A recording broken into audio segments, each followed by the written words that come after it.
तो class 9th का अपन history का जो चैप्टर है द संगम एज, उसका इकोनॉमी वाला पोर्शन पढ़ेंगे। और ये बुक कौन सी है, कई जने पूछते हैं कौन सी बुक है ये।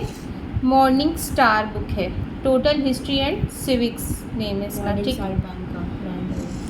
ठीक है। और ये है हमारी कौन से बोर्ड की, ICSE बोर्ड की। चलो स्टार्ट करें। तो अपन स्टार्ट करते हैं इकोनॉमी इन संगम एज। यहाँ पर गिवन है अपन को, the economy during the Sangam age was simple and self sufficient. Simple थी और सेल्फ सफिशिएंट, मतलब उस समय जितनी उनकी रिक्वायरमेंट थी उनके लिए वो चीज़ क्या थी, सफिशिएंट ही थी।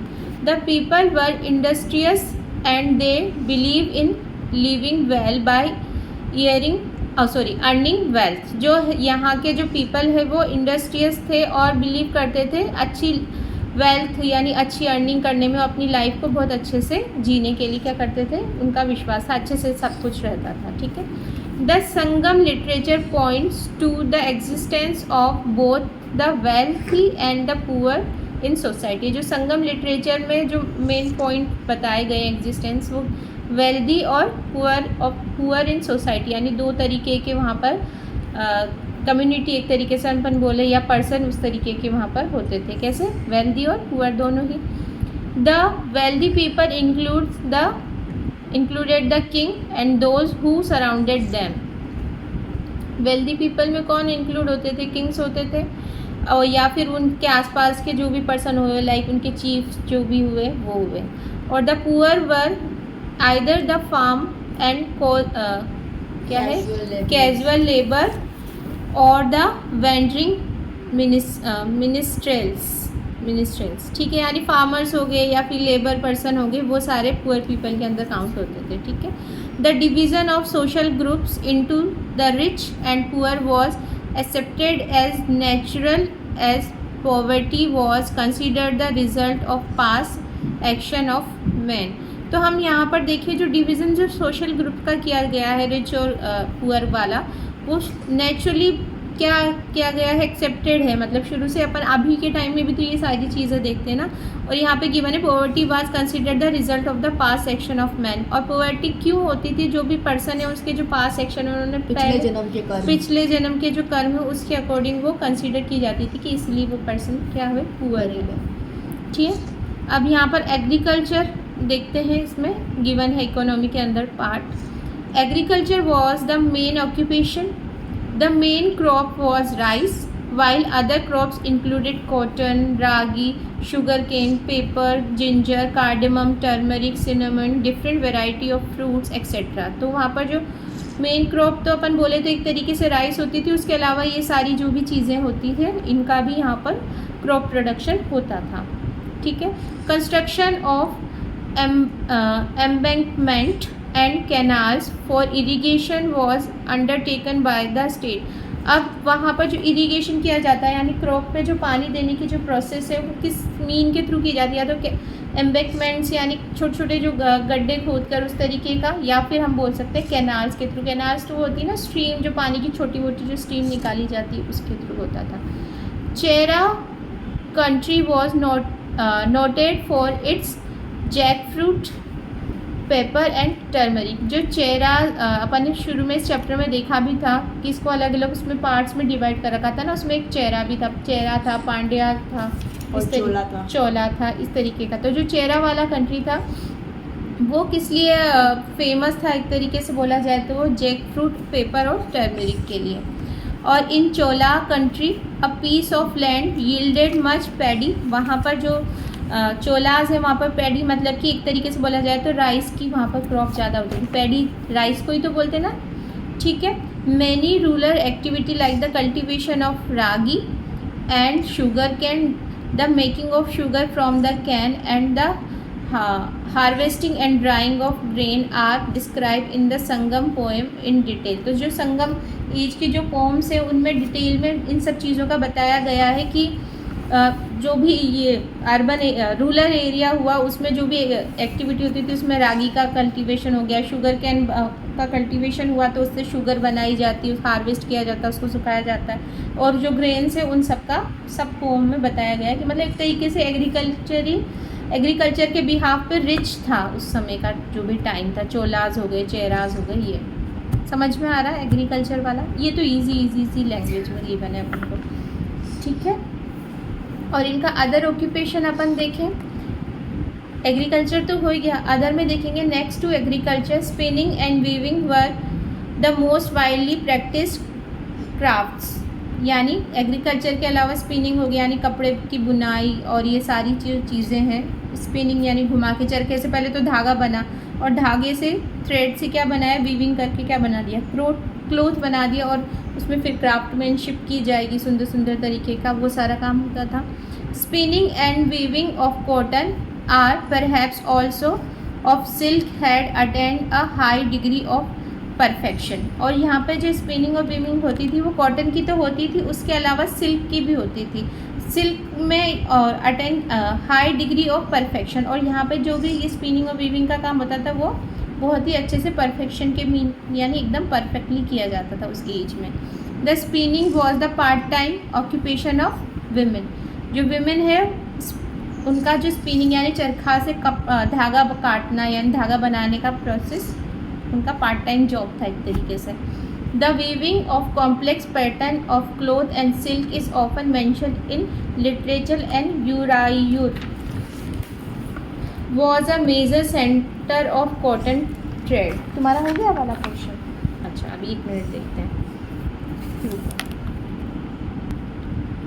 तो यहाँ पर अपन देख रहे हैं जो ये सिल्क से अलग अलग पैटर्न के क्लोथ बनाना, जो भी कॉटन है या सिल्क से दोनों से बनाए जाते थे, और जो ये सारी चीज़ें हैं ये लिटरेचर में। और उरायूर अपन ने देखा था, उरायूर अपने चैप्टर नहीं देखा था पहला वर्ड, उरायूर वर्ड आया हुआ है, प्रीवियसली पढ़ाया हुआ है मेरा तुम्हारा इस चैप्टर में, उधर लिखा हुआ है तो कोई लोकेशन आएगा। Uraiyur was a major centre पीछे।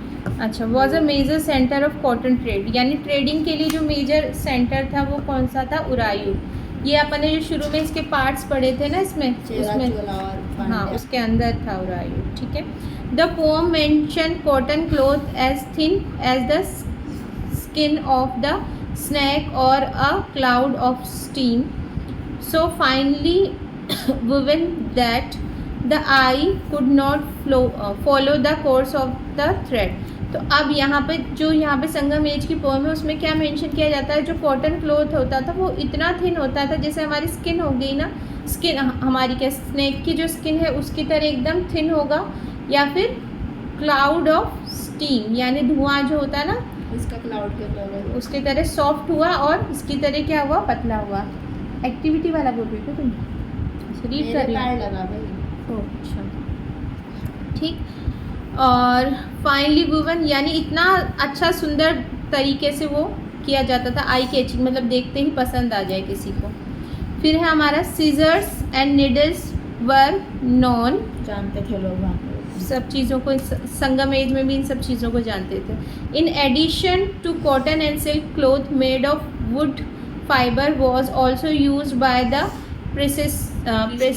Presley classes. यहाँ वगैरह लोग यूज़ करते थे वुड फाइबर क्लॉथ, कॉटन का हो गया कॉटन और सिल्क क्लॉथ, और क्लॉथ में वुड फाइबर का जो था वो जो प्रीस्टली क्लासेस जो प्रीस्ट वगैरह थे वो सब वुड फाइबर की यूज़ करते थे। अब वुड फाइबर तो वो हो गया ना हमारा जूट हो गया और ये सारे हो गए उसके, ठीक है ना। फिर है dyeing was a whispered wide spread and ancillary industry. अच्छा सॉरी, डाई करना कलर कपड़ों को जो डाई करने का जो प्रोसेस है वो भी बहुत बड़ा फैलने लग गया उस समय, सब जानने लग गए थे उस टाइम पे। फिर है शिप बिल्डिंग। अच्छा, ये तो हमारा हुआ कि क्या क्या काम करते थे। अब यहाँ पर और बाकी और क्या काम जानते थे उस टाइम के? शिप बिल्डिंग, शिप बनाना जानते थे, मेटल वर्किंग जानते थे, कारपेंट्री जानते थे। कारपेंट्री मतलब वही लकड़ी के सामान बनाना। रोप मेकिंग जानते थे, ऑर्नामेंट मेकिंग जानते थे, टैनिंग जानते, टैनिंग तो जानती हो ना? टैनिंग धूप में सुखा के उसको वो प्रोसेस करना, वो धूप में एकदम बढ़िया एकदम हाई डिग्री में धूप में सुखा के। किस चीज़ को? स्किनिंग, जो स्किन्स को सुखा के लेदर बनाने हाँ का। लेदर बनाने की प्रोसेस होती है tanning. And making of Ivory products were widely practice. तो ये सारा जो काम है इकोनॉमी के लिए वो संगम एज में किया जाता था। एग्रीकल्चर और बाकी के ऑक्यूपेशन भी अपन ने देख लिया। अब अपन देखेंगे ट्रेड, वो अभी देखते हैं, तुम इसको एक बार दोबारा से रीड कर लो। अब अपन पढ़ेंगे ट्रेड, पढ़ेंगे संगम एज के अंदर जो ट्रेडिंग होती थी उसको अपन डिस्कस कर लेते हैं।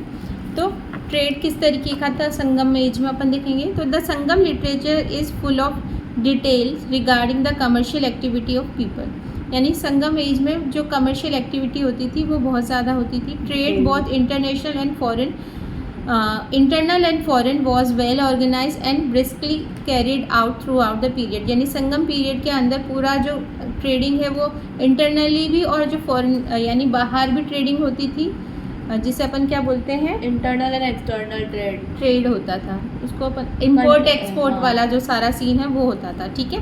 Internal trade was brisk, caravans of merchant will with cart and pack animal carried their merchandise from place to place।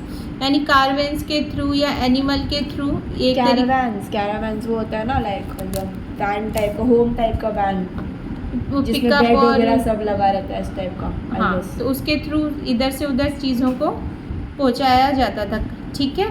Most of the trade was carried on by barter. Barter मतलब कि वो barter system भूल गया trade, barter system मतलब पैसे नहीं देना किसी चीज़ के बदले में, किसी चीज़ के बदले में दूसरी चीज़ देना, वो उस सिस्टम में होता था। ठीक है। Paddy constituted the most commonly accepted medium to exchange.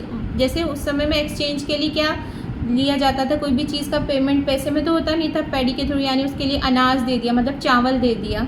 ठीक है। Specially in the rural area में पैडी का वो होता था एक्सचेंज। ठीक है।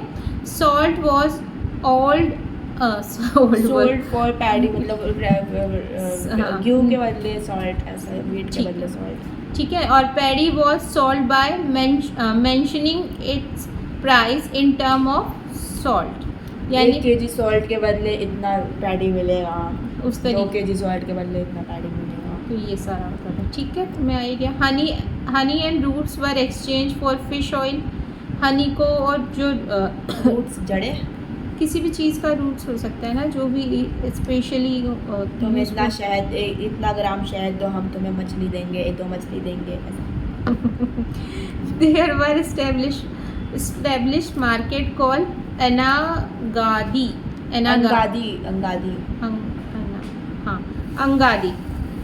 There were established markets called Angadi in the bigger town। Bigger town में जो मार्केट होता है उसको क्या बोलते थे, अंगादी। और as were hawkers carried goods to the house of the people।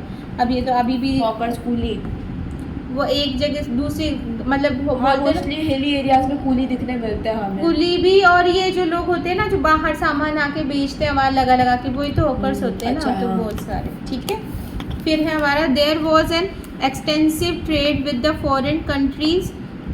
Foreign country से बहुत ज़्यादा ट्रेड होता था। According to Sangam literature the Tamil land had certain commodity which were in great demand in foreign market. जो तमिल लैंड है उसकी जो community है उसका दिया है, which were is great demand in foreign market. वहाँ की जो चीज़ें हैं उनके फॉरेन मार्केट में बहुत ज़्यादा डिमांड होती थी। These includes pepper, ginger, cardamom, cinnamon, turmeric, ivory product, pearl, precious stone and the main imports include horse, gold and glasses. यानी इन सब चीज़ का इम्पोर्ट होता था। ठीक है। फिर है the port city were the centre of the foreign trade. जो पोर्ट सिटी है वो कौन होता था, फॉरेन ट्रेड के लिए सेंटर होता था। ठीक है। मतलब ट्रेडिंग तो वहीं से होती थी ना, पोर्ट्स के थ्रू, यानी शिप्स के थ्रू ट्रेडिंग होती थी, तो पोर्ट तो ज़रूरी है ना वहाँ के लिए। Big ships enter the port of Puhar bringing in precious merchandise from overseas. यानी जो big ship enter the port of Puhar, जो बड़ी बड़ी शिप है वो पुहार वाले जो पोर्ट है वहाँ पर एंटर करती थी, और वहाँ पर ही ओवरसीज़ में मर्चेंटाइज मतलब कोई भी चीज़ का लेना देना और वो सारी चीज़ें होती थी। ठीक है। The family of rich merchant lived on the upper floors. ऊपर की तरफ लेते, जैसे अपन इसमें भी तो पढ़ा था ना सिविलाइजेशन में, और उसमें first class, second class, Mohenjodaro ऐसे नॉर्मली भी होता है फर्स्ट क्लास, थर्ड क्लास। जैसे फर्स्ट क्लास के लोग मतलब सबसे अपर फ्लोर वाले लोग ना। हाँ, इसमें अपर जो मर्चेंडाइज है वो कहाँ पे, अपर फ्लोर में रहते थे। While the lower one were set apart for business, उससे जो नीचे होता था वो बिजनेस के लिए यूज़ करते थे ना, कोई किसी से तो बिजनेस करेंगे ही सही ना।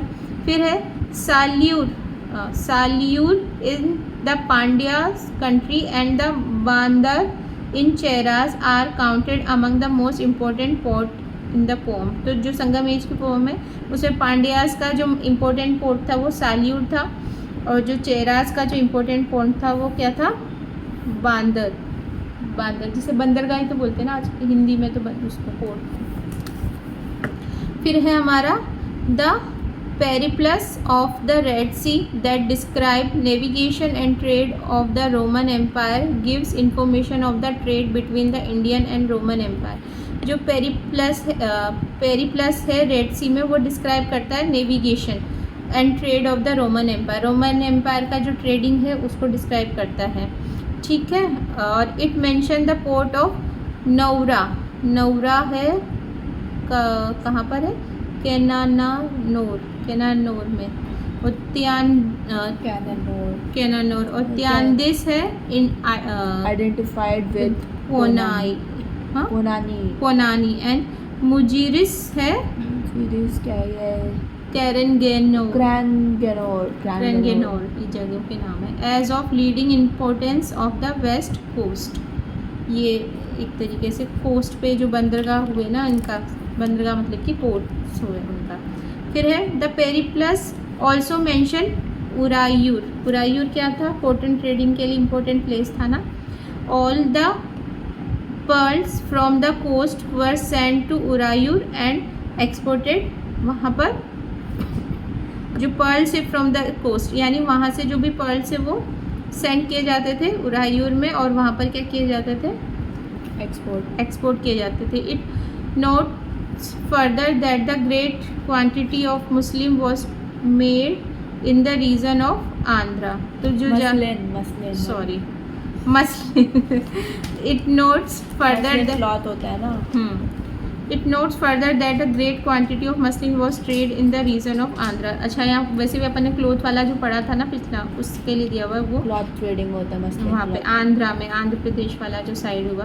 फिर है the gold and silver coin from the Roman empire found in the interior of Tamil and the indicate the extent of the trade. तो सिल्वर हो गया या गोल्ड कॉइन हो गया, उसका भी ट्रेडिंग होता था रोमन एम्पायर में, जो इंटीरियर तमिल साइड से वहाँ पे वो भेजा जाता था सिल्वर और गोल्ड कॉइन।